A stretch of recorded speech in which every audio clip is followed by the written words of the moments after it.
You're a botanist, Daisy.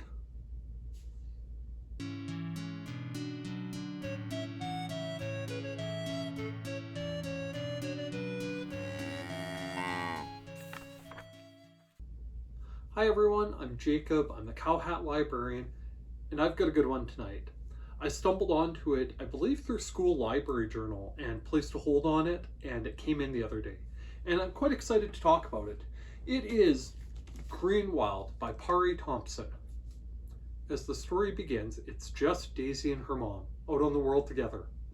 Her mom's a journalist, and she travels the world looking for stories here, there, and everywhere, and Daisy accompanies her on every single one. They've been to all sorts of different countries, all sorts of different places, and the only downside to this life is that Daisy doesn't have a chance to put down roots. She's closer to her mom than anyone in the world, but she doesn't have a great chance to make friends along the way. Well, her mom meets with her editor and plans a trip to the Amazon. People have been disappearing there, and she wants to go get to the bottom of what's going on. But this trip isn't safe. Daisy cannot come along. So her mom makes arrangements to have Daisy placed at a boarding school in England for a couple weeks. Daisy heads to the school and she's miserable there. The matron running the place is horrible. The food isn't good. The school uniforms aren't comfortable. And the day Daisy expects her mom to return, her mom never shows up. And they eventually get word that her plane went down and she's been lost in the Amazon. Before they parted, Daisy's mom gave her two things: a glass paperweight with a dandelion gone to seed perfectly encased in it, and instructions that if something bad happened, she was to go to Kew Garden. So Daisy gets the news that her mom is lost, she's stuck at this boarding school, and she needs to get out of there. Still, Daisy wasn't planning on taking off right away.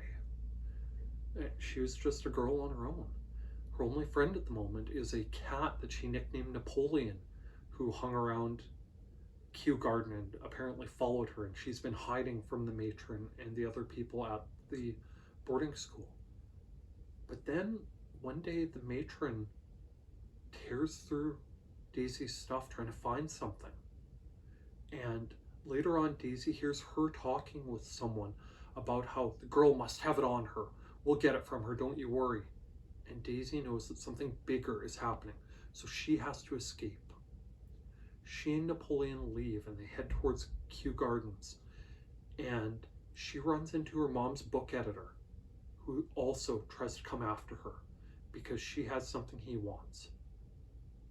She escapes him, barely, makes her way into Kew Gardens, and pulls out the paperweight, and it leaves a trail of light towards an area in the garden. When Daisy goes to it, she's whisked through a magical portal of sorts, and she ends up in Mallow Marsh, a Greenwild community, a place where the magic of plants is still everywhere, as opposed to the grey side, the regular world, where magic's gradually been disappearing and plant diversity is being lost.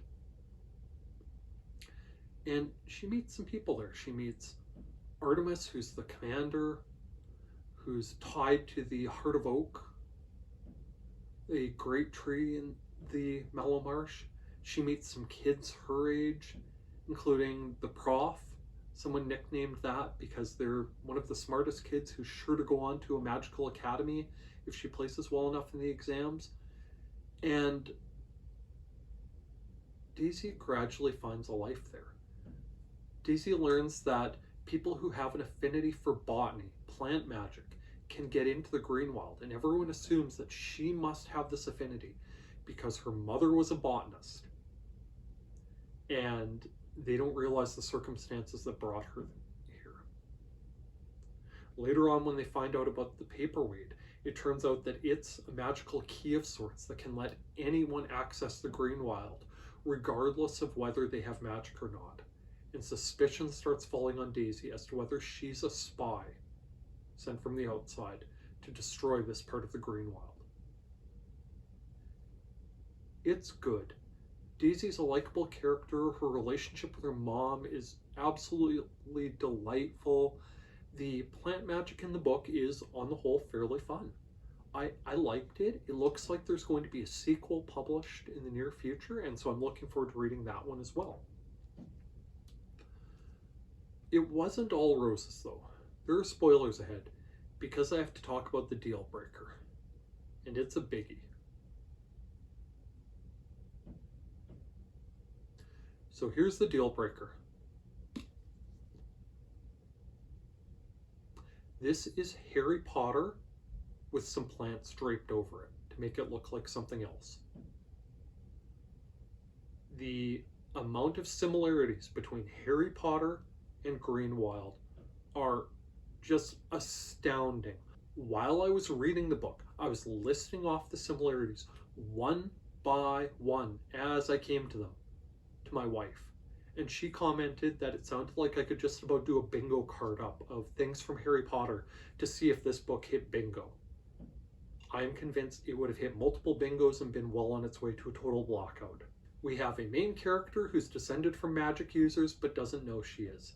There's a secret magical world that's separate from the real world, the world of non-magical people and non-magical things, and only accessible through certain points. The magical people of that world try to keep their world secret from the non-magical people. There's a bad guy that was tied to the girl's past and her parents. There's a person who's one of the grown-ups in the magical area she goes to that doesn't like her, and she finds out that that person has a connection with her parents. There's someone who does the Hagrid, "Don't you know anything?" To which the young magical protagonist says, "Well, I know some stuff like math and other things." Instead of wands, there are trowels.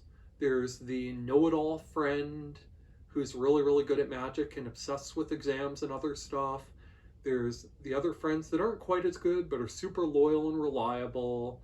There's the Tom Riddle analog, the person from the past who she can speak to that's sort of tied to, that seems to be tied to a diary.